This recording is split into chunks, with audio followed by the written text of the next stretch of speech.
Park was a place. Okay, you now record. Okay, Central Park in 1998 used to be a place that was really not really safe, but also you find a lot of excitement, right? So you find the best of the best and the worst of the worst. And similarly, Stephen Hawking, the famous physicist in astrophysics,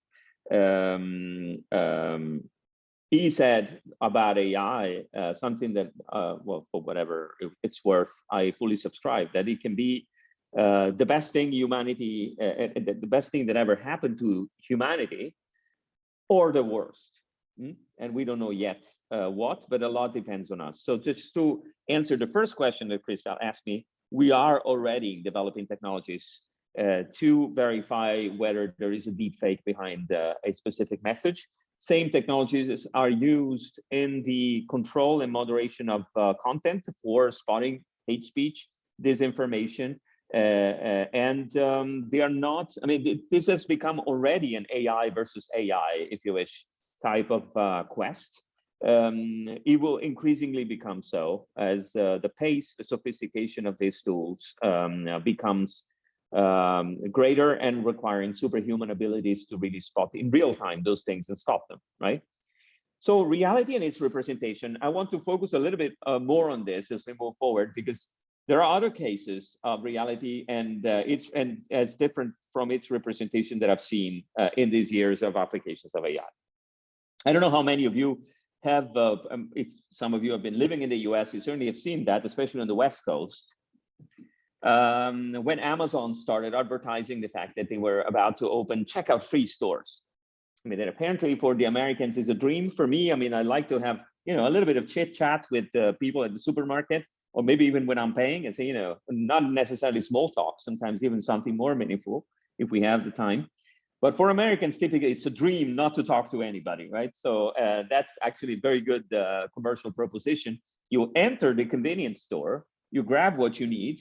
If you have an account with Amazon, you get out, you don't need to talk to anybody, you don't need to pay, you will have pay, it's automatic, right? So how does it work? Obviously, this is not an image of the convenience store, as you see in the bottom left, it's an image of what's behind. What is happening in reality? Well, what should happen is there is an AI system that uses sensors on the shelves and uses cameras to observe what people do, to really find out what products have been grabbed and put in the basket, and charge that individual for those products, right? The problem is artificial intelligence systems aren't that sophisticated, right? I think about, you know, I have a 10-year-old son, and when my son, we go to the supermarket, he always picks stuff and I say, you know, put it back. I know that you want that box of cereals also only because you want to have that superhero puppet that is inside. You're not going to eat them, put it back. Or sometimes it happens to me, I'm not very tall, but also maybe I meet, I don't know, an old lady that needs to get to the top shelf. Maybe I help her, and maybe I'm charged for that if the AI system sees me grabbing that thing. There are many things that the AI systems get wrong. They are not intelligent. They have to be trained. So what happens behind the curtains, unadvertised, unspecified by Amazon? These are people in this image that are in Madagascar, hired on a week-by-week basis to observe remotely what the AI system is getting wrong and correcting the AI system whenever the AI system gets it wrong in the convenience store. These people are the so-called data cleaners or the AI trainers. They work on a week-by-week basis. Their job is completely precarious. They're normally independent workers. They are paid decently by the hour, but they are doing something that is not very long-term, as you can imagine. AI systems need to be trained, just like Ben had to be trained to become credible over time. But once they've been trained, they don't need all these people to continue retraining them. They only need a subset of these people to continue keeping the system up to date and avoiding that the system goes off track completely. So these people are working and at the same time are training the system that will be able to replace them at some point. And that is interesting because it is the type of job that we are seeing emerging in the market today as a result of automation and AI. It's perhaps not the type of job that we have in mind for a more prosperous and human flourishing future. It's not the type of jobs that we have in mind when we think about the Sustainable Development Goal number 8, which among its targets has full and decent employment for everybody. If you remember the beginning of the pandemic, you might have seen that in the United States, in the course of 3 weeks, the number of people on unemployment subsidies skyrocketed from 300,000 people to 30 million people. It's just because all these gig workers, like these ones that you see here, are very precarious. They don't have rights like workers' rights. They are independent contractors, so you just cut their contract. You terminate the contract and you have laid them off because you don't need them anymore. I'm happy to elaborate further. I did quite a lot of studies on digital labor platforms over the past years, including with the ILO. So there's a lot to be said about it. There's another element which is related to this production of data and the increased distancing of people from reality and the increased possibility to monitor through data what people do, which I want to flag as a sort of like a more instinctive, a more flashy way of representing the emerging need to regulate these technologies. And it's the fact that the more you regulate data about people, the more you accumulate data about people, the more you are able to apply AI systems that are very data hungry, but they're also very effective once they have sufficient numbers of data, the more you enable possible monitoring of people and profiling of people, right? The social networks are a gigantic machine for profiling people. Digital platforms such as Uber are entirely based on profiling, right? We rate the drivers and the riders, they rate us. And so it's a gigantic profiling machine. And in some cases, so this is done by private companies that end up doing what my colleague Shoshana Zuboff defined a few years ago as surveillance capitalism, right?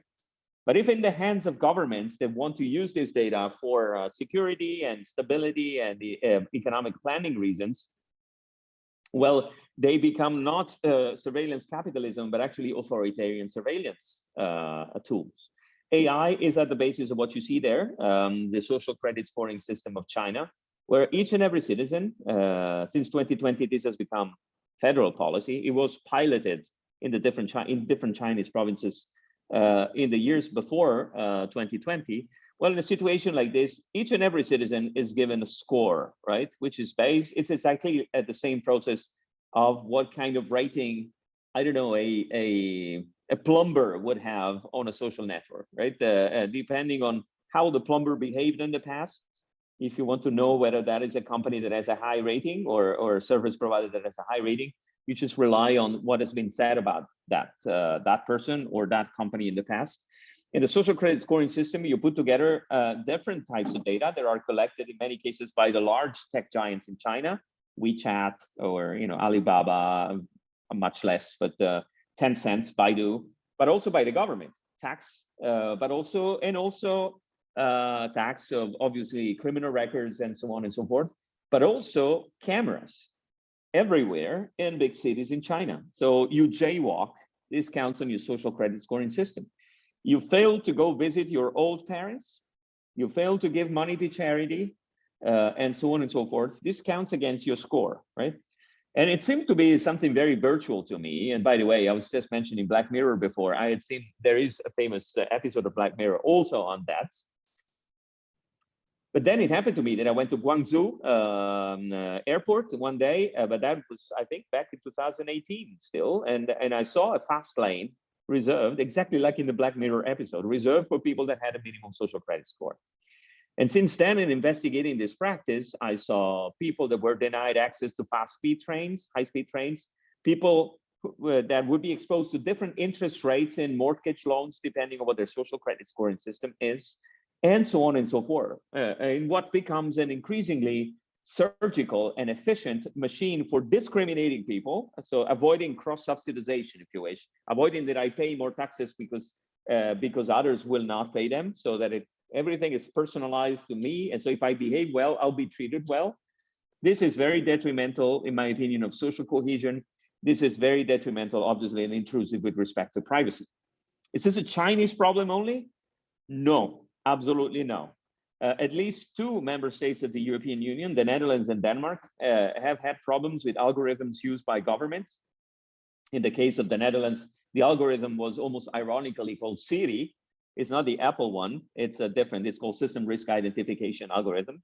In Denmark, that algorithm was called Gladsaxe. Those algorithms had been used and were found to be discriminatory because they were profiling people and attributing, for example, creditworthiness scores to people just depending on their ethnicity or the place or their zip code in which they live, their age or their gender or stuff like this, that led these systems to sort of approximate a description of how likely it would be that they would pay taxes or repay a debt. Okay. And also, it's not just a Chinese problem, because I don't know how many people here are familiar with the Belt and Road Initiative of China, and also in particular its digital arm called Digital Silk Road. Those technologies, for example, the facial recognition technology that you see here in the bottom right, that is then coupled with the social credit score, is in many cases provided by companies such as Hikvision, that in China are powering facial recognition. All the countries that are now participating in this huge exercise of the Belt and Road Initiative and the Digital Silk Road, the ones, and I saw this in Argentina, as far as possible from China, you see Hikvision powering cameras in Buenos Aires that recognize people, collect data. They don't yet apply social credit scores, but they are basically the conundrum and the bundle of standards that are being deployed in China are then transferred around the world, in particular in the south of the world, in Africa and South America, obviously Southeast Asia, through this huge program called the Belt and Road Initiative. So recently, I think only last week, an Argentinian court, I think the Supreme Court of Argentina, struck down the use of facial recognition by this hundreds of cameras that have been installed in Buenos Aires. But when I last was in Buenos Aires, which was November last year, these cameras were up and running. So just to tell you, this is something that is potentially happening. If you look at, the bottom line of what I wanted to say here is we will live increasingly in a world that produces, stores, and processes data. There's a lot of data between Ben and the relatives, and between the rest of the world and the World Wide Web and Ben, because Ben scrapes data from the metaverse, if you wish, and from the internet. There's a lot of data between the 7-year-old daughter and the mother. There's a lot of data in between what Amazon tells us the convenience store would do and what actually it does with the help of humans. There's a lot of data in processing and profiling people and personalizing the treatment of each and every person so that no one knows actually if he or she has been treated fairly, right? So my point here is that while many people say data is the new oil, I don't believe that's true. I mean, data can be completely untrustworthy. And so it's not the quantity of data, but it's actually whether we can trust these data flows that is the most important thing going forward. Whether this environment and this envelope of information that is emerging and surrounding us more and more, imagine ourselves in the metaverse or in Web 3.0, whether we can trust these data flows is the most important thing. So my claim here is trust is the new oil. And for 1 second, admitting that oil is a good thing, right? For many countries, it's actually a curse, right? But it's trust that will give governments and the private sector the possibility to really build on top of digital technologies going forward. And perhaps famous historian Yuval Noah Harari is right. I mean, I don't like to quote him all the time. He has many famous quotes, but I think this one's good. That what we're seeing today is the following, that there's a traditional conflict and contrast between democracy and dictatorship. He claims this is evolving actually into 2 different ways of processing data, right? And what you do with the data, whether you leave them in the hands of the citizens, for example, for them to control what is done with their data or not. But the age of artificial intelligence is actually swinging the advantage towards dictatorship, unless we do something about it, right?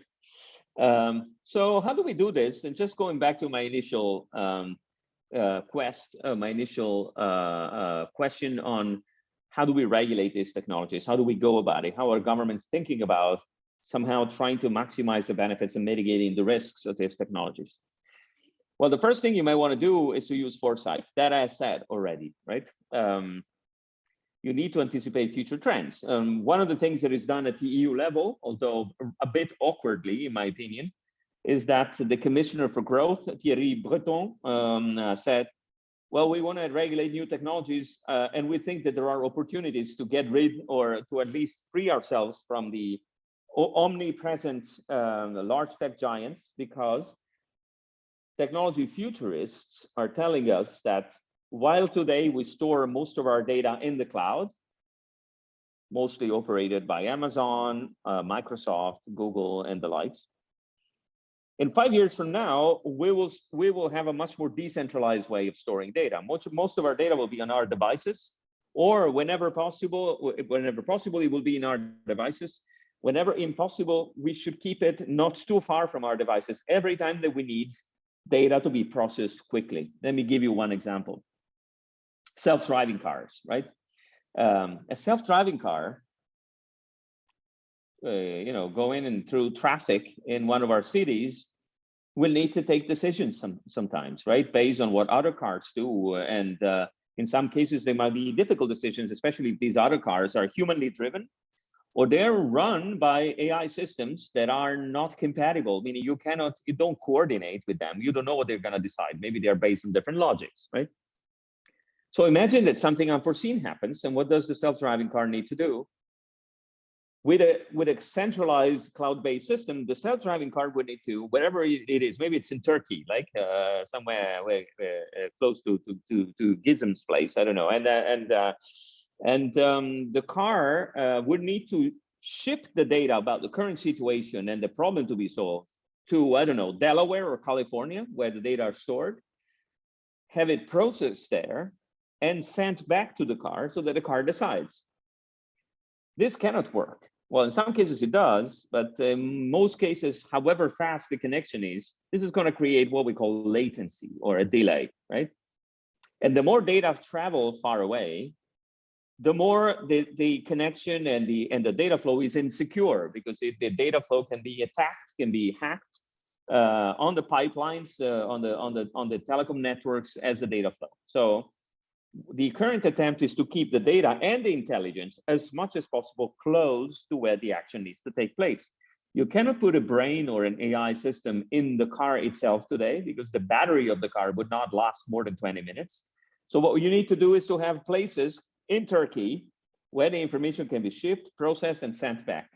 And this is what we call the edge network today, or the edge architecture, which is in between the connected things like the car and the cloud. And this is what the European Commission says today. We need to make sure that we regulate for a situation in which most of the data is decentralized, and even promote that, because if we keep it centralized, we're going to be slave to the Googles and Amazons and the IBMs forever. If we keep an eye on what happens in these edge nodes, and we try to make sure that there's competition there, well, maybe we will not be slave to 4 or 5 companies. Maybe we'll have a more pluralistic environment. So foresight is important. The second thing that we need to know where the tortoise should go to catch Achilles is to have principles. So what is a trustworthy way of deploying AI? And this is what I did with my colleagues in 2019, when we published for the EU, the ethics guidelines on trustworthy artificial intelligence. These you see here, the 4 principles that we came up with, that every trustworthy AI system should comply with: respect for human autonomy, the prevention of harm when deploying and developing and deploying AI, respect for fairness in the process and the fair outcomes of the operation of AI, and the explicability or explainability of how AI systems actually work internally. All these are principles. Depending on the situations, they might have to be implemented in proportionate ways, right? I don't care really how explainable is my AI system is if I'm using an AI system to find out how to reduce my energy consumption, okay? To the extent that it works, it works. But if I'm using the same AI system to decide who's gonna get the next kidney in an organ donation scheme, Well, that is much more at risk of violating fundamental rights, discriminating between people, and so on and so forth. Indeed, that is an example in the academic literature. I participated in a piece of research that was looking at kidney exchanges and see what would be, in principle, the criteria that an AI system should use in order to decide who should be prioritized as a recipient of a kidney. I don't know, you can think about the ones that you would agree with. Is this age? Is this overall health state, so comorbidities? Is this something else? The more you get into additional details, the more it gets tricky and potentially discriminatory. Should women be prioritized over men? Should expected foregone income be prioritized? Should the current income be taken as but that you what the person contributes to society be taken as a proxy? So it becomes very complicated, and so on and so forth. So what we did, we also converted, and this was the basis for the first ever attempt to regulate AI in the world, which is the European Union Artificial Intelligence Act. I'm going to say a little bit more about it. But this came before. We converted these principles into 7 requirements, and we associated those requirements with actual questions and tests, meaning what does it mean to comply with the requirement of having appropriate human agency and oversight, meaning having a human whenever possible in between what a machine does and the decision that will be taken. What does it mean for an AI system to be technically robust and safe? What does it mean to comply with privacy and data governance requirements? What does it mean to be transparent, to respect diversity, non-discrimination, and fairness, to be oriented towards societal and environmental well-being, and for those that develop and deploy AI systems, what does it mean to be accountable? So principles-based regulation is essential to know where you're going and to then try to be more flexible in understanding how do you operationalize this principle. Equally important is understanding that technology is a means to an end. It's not an end in and of itself. So the moment you regulate AI, I personally, I said this several times, people were looking at me like if I were an alien, right? But I always told this since the very first day to the European Commission. I don't care about AI unless artificial intelligence can be deployed in a way that helps me go as close as possible to a vision of society which is prosperous and balanced for the as equal and sustainable and resilient as possible for the future. Now, here's an example. Obviously, the Sustainable Development Goals. If I ask myself, based on the example that I made before, and this is what the European Commission wanted to do back in 2018, how can the EU become competitive in AI in industry, for example? It's easy. What I have to do is just to try and put as many robots and AI systems in every factory, right? But if I'm asking a different question in public policy, which is, how can AI help me achieve Sustainable Development Goal 8, as you see there, decent work and economic growth? The answer that I get in terms of how I encourage the deployment of AI in the factories and at the workplace is completely different. So what is our North Star? North Star is not AI. The North Star is sustainable development or the twin transition, depending on where you are. I mean, and even the European Commission uses completely interchangeably some of these names. Sustainable competitiveness, competitive sustainability, well-being, resilience, positive peace, sustainable development. I've heard all of them. I'm collecting them. So many animals in the same zoo, if you wish. So foresight, principles-based regulation, outcomes-based regulation. You also need risk-based regulation. As I was saying before, not all AI applications have the same risk level. So if you apply even the same AI system to, for example, understanding how to read an X-ray and then pass on this information to a human being that then will decide what to do with it is one thing. If I'm operating an AI system that needs to decide who gets hired automatically by the public administration or who should be given a subsidy and so on and so forth, that is potentially more risky because it's non-mediated. And if I'm using an AI system and I'm deploying it for a video game, unless this really manipulates human conscience, I would say this is rather low risk, right? It's an AI system. that is deployed in a video game, maybe to make it more sophisticated. But if I'm using the same AI technique, which could be a deep learning technique, to decide who should get parole among prisoners, famous algorithm in the United States called Compass was analyzed in depth by several academics in the past and turned out being unbelievably discriminatory against people of color, just because it was basing its decisions on who should get parole on the criminal records that overrepresent them. If I'm using that for that specific purpose, the possibility that I actually end up infringing human rights, or to say this the European way, fundamental rights, is enormous, right?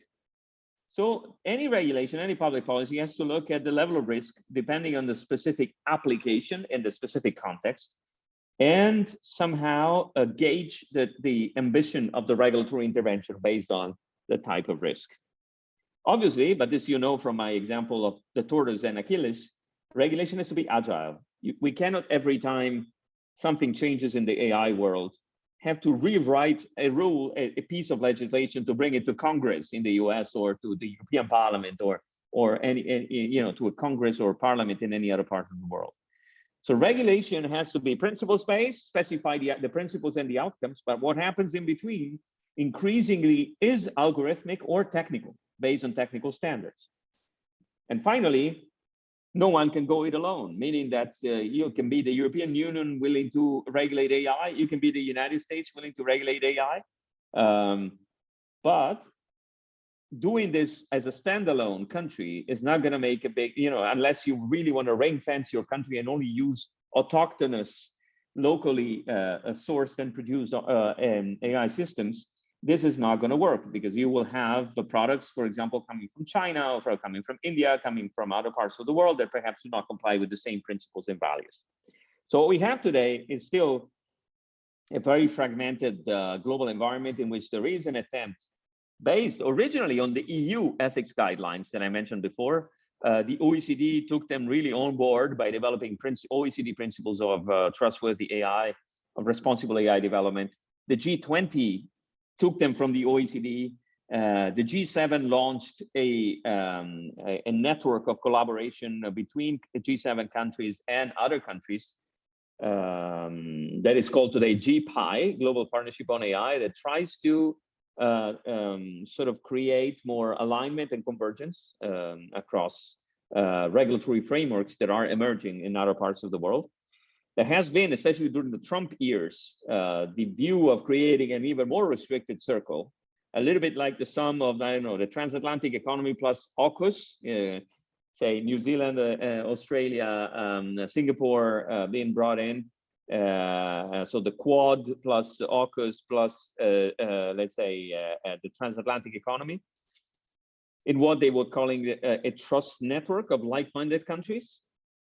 And a very worrying perspective that today we see after the Ukraine invasion, even more likely, is the complete splitting of the whole ecosystem of digital technologies between, let's say, China, Russia on the one hand, and parts of Southeast Asia, perhaps part of the Chinese Silk Road, digital Silk Road, as I was describing it before, and the Western world running on different technologies and perhaps on different values, right?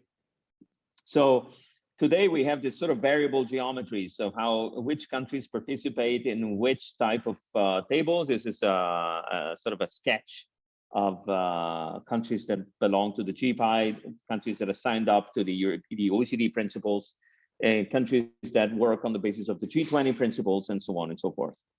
Recently, UNESCO actually published and managed to have 192 countries actually to become signatories of principles, ethical principles for artificial intelligence. But obviously, this is a declaration which is very, high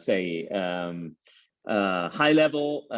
It doesn't come with any operationalization in terms of how you enforce those principles. This is indeed what the European Union is trying to do in not only having principles, but actually having enforceable principles.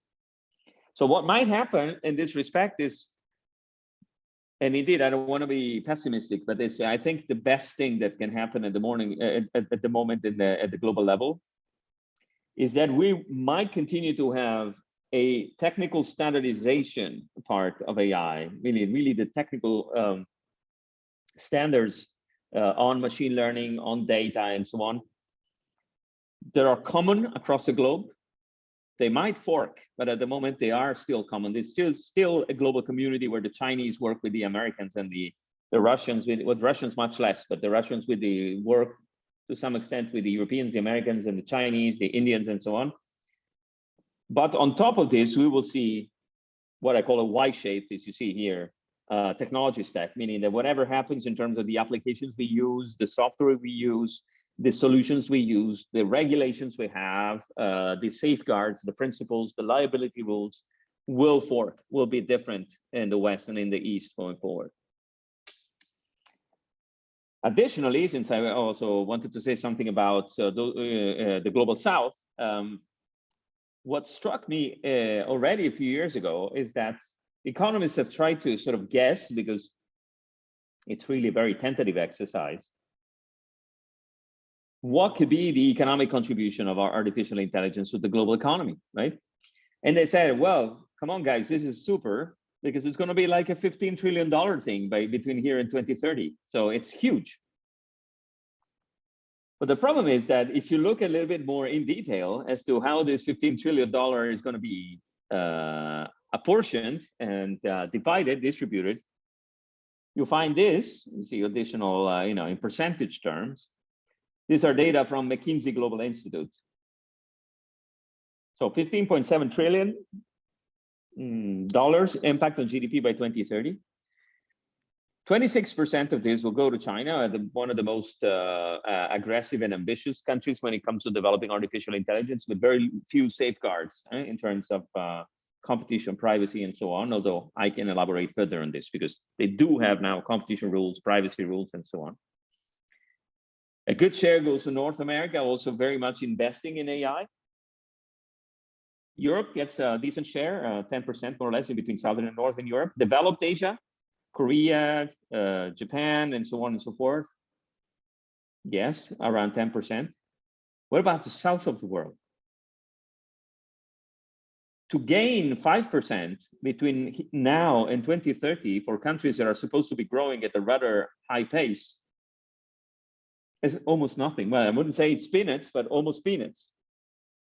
So if anything, if we don't do anything, what's going to happen with the deployment of AI between now and 2030 is actually that the inequality that already exists in terms of north-south divide will be exacerbated by AI. And the reason is that AI will enable, for example, a lot of the reshoring of production from countries that are currently part of global value chains into local national territories where they are less exposed to risks.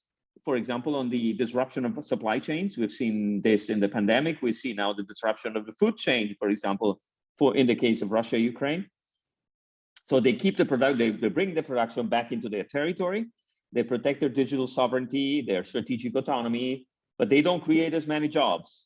And so they bring back the value in their territories, and those countries that were really producing and participating in global supply chains from developing countries risk being almost completely excluded from these new global supply chains, the new formerly global supply chains, now much more local supply chains. So it is a risk that will create and will bring about also lack of social cohesion and many other things that we need to adequately take into account going forward. Now, what are the areas for cooperation at the global level on artificial intelligence? I'll go very quickly because I am co-founder of this Forum for Cooperation on AI that I run for SEPS with my SEPS hat, let's say, together with the Brookings Institution in the United States. We mapped some of the things that countries, but mostly like-minded countries, let's say, largely the countries represented in this forum, which are like, again, Canada, the UK, the US, the European Commission, European Parliament, Japan, Korea, Singapore, and Australia. How can we bring forward cooperation, international cooperation on artificial intelligence? We will need a number of things to be done, and they haven't been done yet. So, for example, from adopting a common definition to converging on a principles-based approach to AI regulation, a risk-based approach, how to define risks, and so on and so forth. Define a joint risk classification for AI applications. Which AI applications are really to be banned, for example? Is facial recognition in public spaces to be banned or not? Is AI to monitor workers to be banned or not, and so on and so forth. And there might be convergence going on again those red lines, what should be banned or what should not be banned. There might be exchanges of information on experimental policymaking, for example, regulatory sandboxes, sharing experience and develop common standards and criteria for how to audit AI systems. And I'll be clear in a second, and this as I come to very close to wrapping up.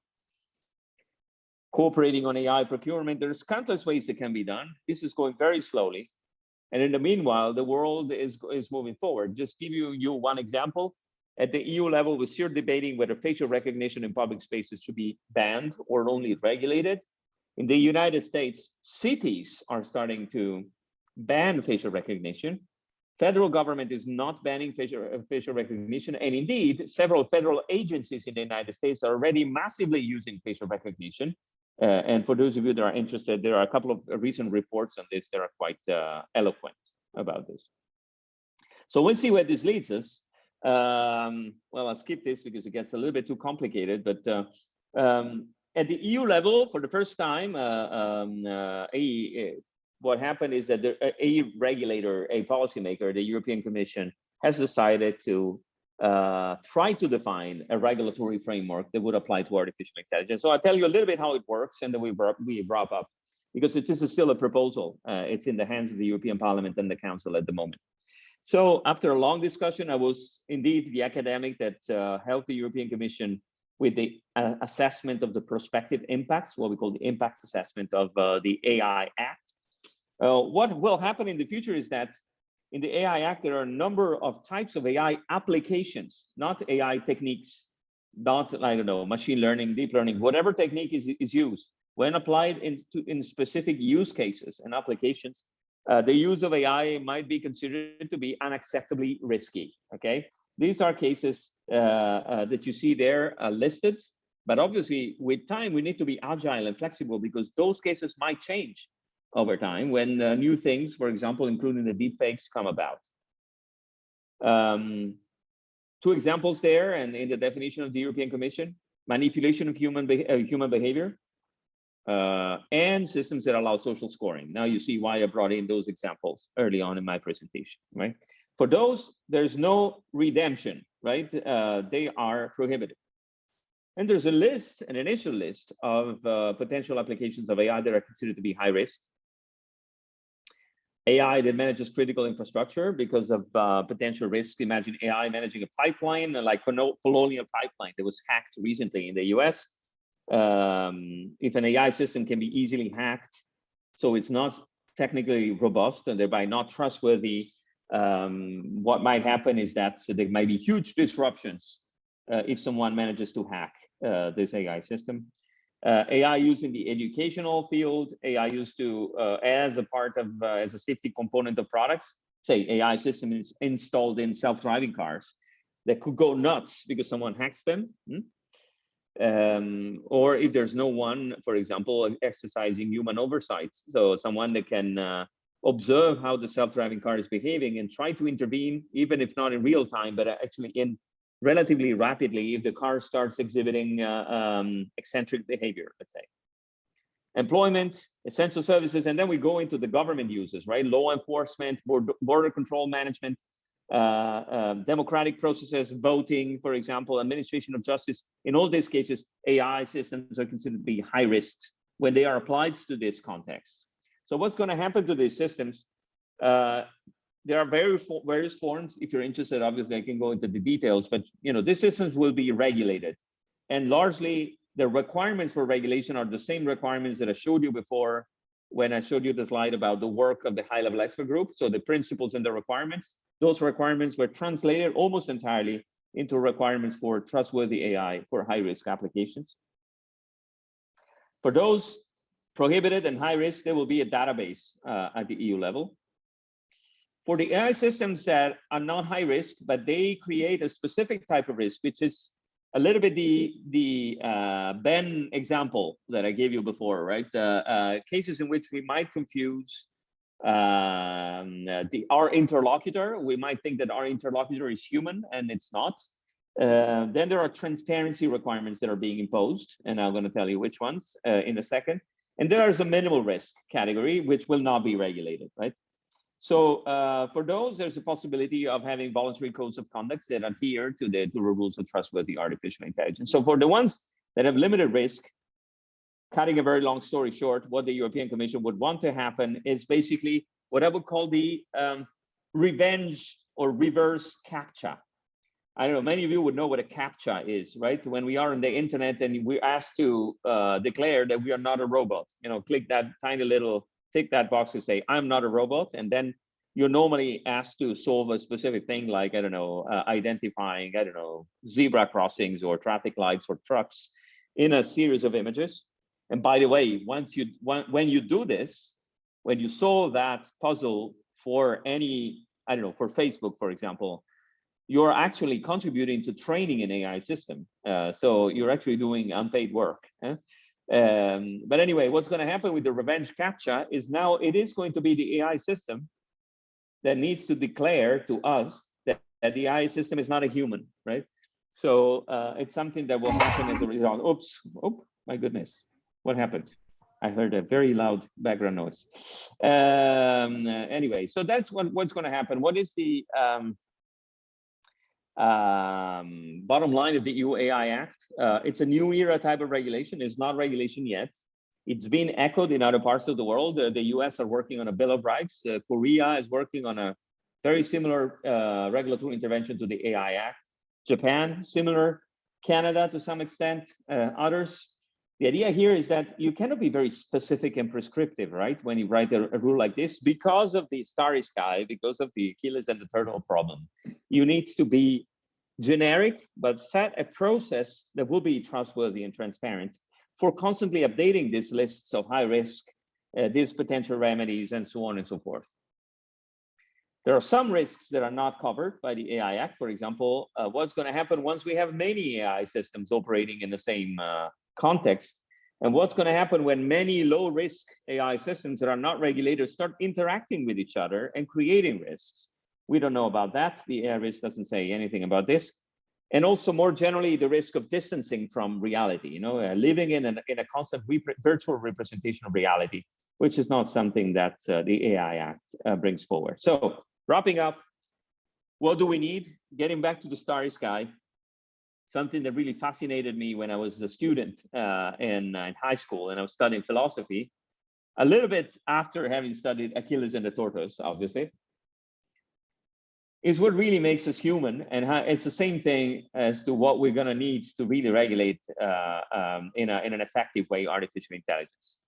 And I go back to Immanuel Kant in the Critique of Practical Reason that is said, you know, what really makes us human, what really fills our mind with awe and admiration is the starry heavens above us. So our ability to foresee, to engage in foresight, so and anticipate future trends and preserve our imagination and our uniqueness, and the moral law within us, which is the ethical principles and their operationalization that should be transferred into every piece of legislation. So sounds simple, but indeed it's more complicated than that. But these are the two main pillars that we need to have: the ability of foresight and the ability to keep the direction straight and oriented by our ethical principles, translated into laws and into our objectives, into what kind of society we want to live in as we move forward.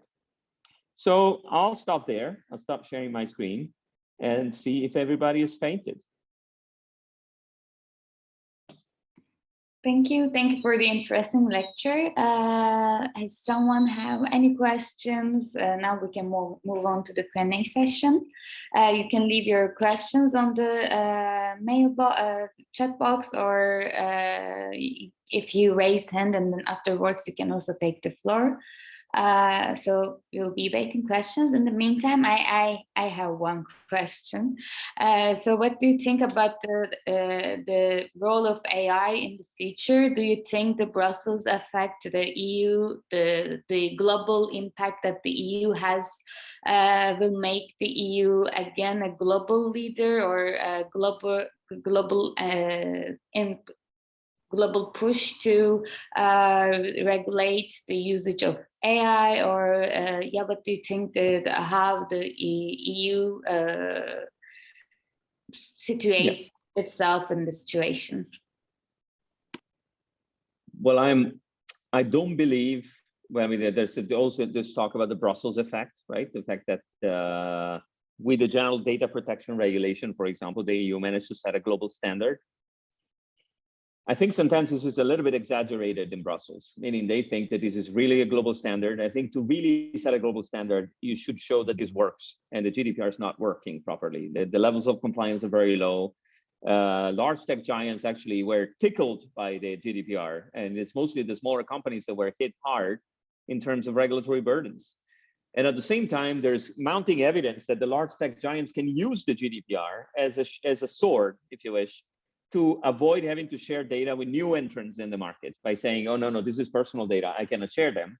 So they don't create the space for competitors to come into the market. So when I gave a recent speech in the European Parliament exactly on the review of GDPR, and you know how much of the, how dear is the GDPR as to many EU policymakers. So when I said GDPR is dead, long live GDPR, meaning we need to review it in a completely different way, you can imagine that these people fell off the chair, all the members of the European Parliament and so on. My take on this, and I wrote a piece on the Brussels effect very recently, so I can share it with whoever is interested, and certainly Gizem, is that the Brussels effect will gradually be eroded because the first mover advantage of the Commission that was clear in data protection in the AI Act, for example, in other pieces of legislation is much narrower, meaning that the US is already regulating, China is already regulating, and so on and so forth. And based on academic literature, I would say the more the regulatory gap shrinks, and the more the international institutional density, you saw how many initiatives, GPI, the AUKUS, the Quad, and many other emerging trade agreements deal with AI. The more the international institutional density increases, the more the Brussels effect will not work, and the more the EU actually needs to sit at the table with other countries around the world and get to a compromise as to how to regulate AI. Now, this is going to happen certainly in the Trade and Technology Council between the US and the EU. As of next Monday, I actually lead a consortium of researchers that will support the EU and the US with research to sort of nurture a little bit the Transatlantic Trade and Technology Council. It will be a big adventure for 3 years. So let's see whether we can help them get something meaningful. One of the key areas, priority areas, as was declared last year in the Pittsburgh Declaration, the first meeting of the Trade and Technology Council in September last year, what's going to happen is the key priority areas, one of the key top ranking priority areas is AI. So even if the EU is trying to put together its AI Act, my impression is that the AI Act will need to change to adapt to the TTC, to adapt to the OECD international dimension, the GPI, and so on. And I don't think, I mean, obviously the EU will remain an influential player, but I don't think that this will be a sort of this triggering this spontaneous emulation, such as it happened in the case of GDPR. Okay, thank you for your answer. Then also I have a question, another question. What do you think the role of AI will be in mitigating climate change? Do you think can it be used for the good, or yeah? It could, in principle. AI can be extremely instrumental, especially if coupled with the so-called Internet of Things, in helping us finding solutions for fighting climate change. I give you only one example, but there are countless. I wrote a small piece on this, so if you want, I can send it to you, Kizem.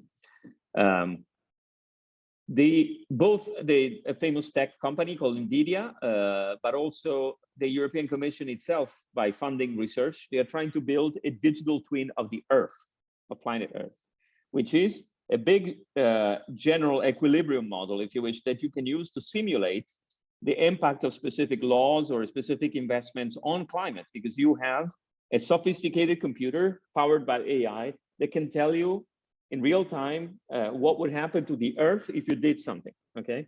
So imagine how many variables, how sophisticated that is. Only AI can do that, right?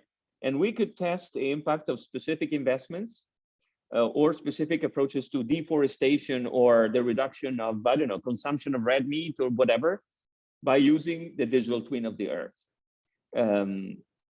Without AI, we can't do this. But if we don't give the right incentive and we don't cooperate across countries, because these are global R&D projects, we're never going to get there. We're going to use AI to power the killer drones in Ukraine. And we're not going to use the resources that we have to fight climate change through AI. Afsin is asking whether we have enough technology to foresee the evolution of technology. What should be done faster? Development of law in the field of technology. Meaning, what is very important to do in foresight is understanding where the existing technology are going or might be going, and how they might be interacting with other technologies. Some of them are existing and others are yet to come. Give you one example of a technology yet to come: quantum computing, right? Which is not yet commercially deployed, but we have, or 6G. I mean, the first commercial deployment of 6G is expected by 2029. We start guessing about what should be in that pool of patents that will develop the technology in 6G. And things like extended reality or synthetic biology and many other things. Many governments around the world engage now in foresight, or what they call horizon scanning, to understand where technology might be going. It's a very imperfect exercise because no one has a crystal ball, but it's an exercise that helps you understand a little bit how to remain open to future technological developments when you develop a piece of legislation, how to make it a bit longer lived, if you wish, because otherwise, if you are very technology specific today, the regulation you come up with will be extremely short lived. Thank you. Anyone with questions? If you don't have any questions, if it's okay, I'm going to conclude the session, because at 2:30 the participants will present their own paper, so it would be nice if they can take 10-15 minutes of break. Obviously. Okay, so thank you, Andrea, for joining us. It was a really interesting lecture, and I will email you for the Brussels effect and for the AI. Yeah. Okay. See you. Thanks, everybody. Good. I get to see one of the students with the real face, so that I know that you haven't been impersonated. Anybody else who wants to show their faces before we wrap up would be great, so I know who I've been talking to. Anyway, so thanks a lot. Happy continuation, and good luck with the presentation of the papers. Thank you. Good luck, everyone. See you at 2:30. Bye-bye. Bye, everybody. Bye-bye. Thank you. Bye-bye.